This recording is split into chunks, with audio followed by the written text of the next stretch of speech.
just wanted to talk about muscle pulls.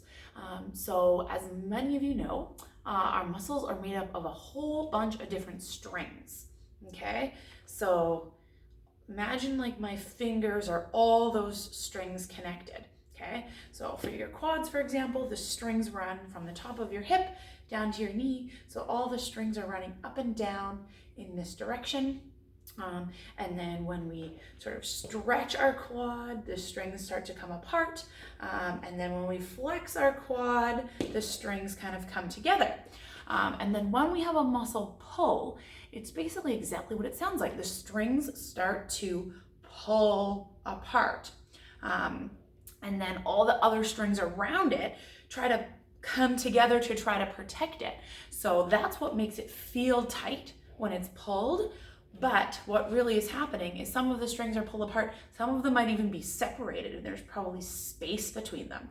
So if we try to stretch a muscle that feels pulled, even though it feels tight, what we're doing is we can actually pull those even further apart, and sometimes that can actually make that pull worse.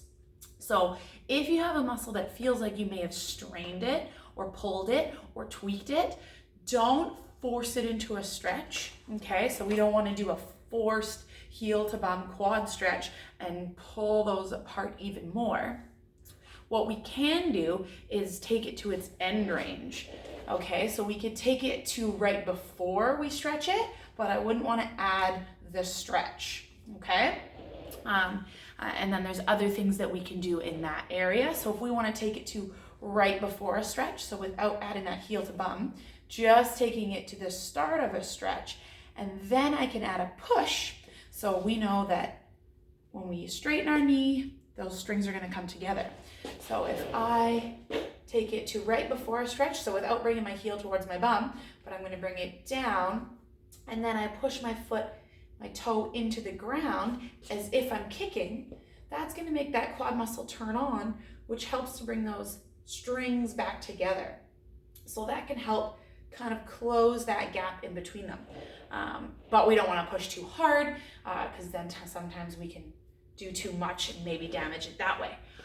But I just wanted to make sure that if you're feeling a pulled muscle, that you're not forcing it into any kind of stretch. Moving it through range of motion is okay, but don't hold a forced stretch for a long time. And if you have any questions or you want to know what you should do if you can't stretch it, then please shoot me an email, okay?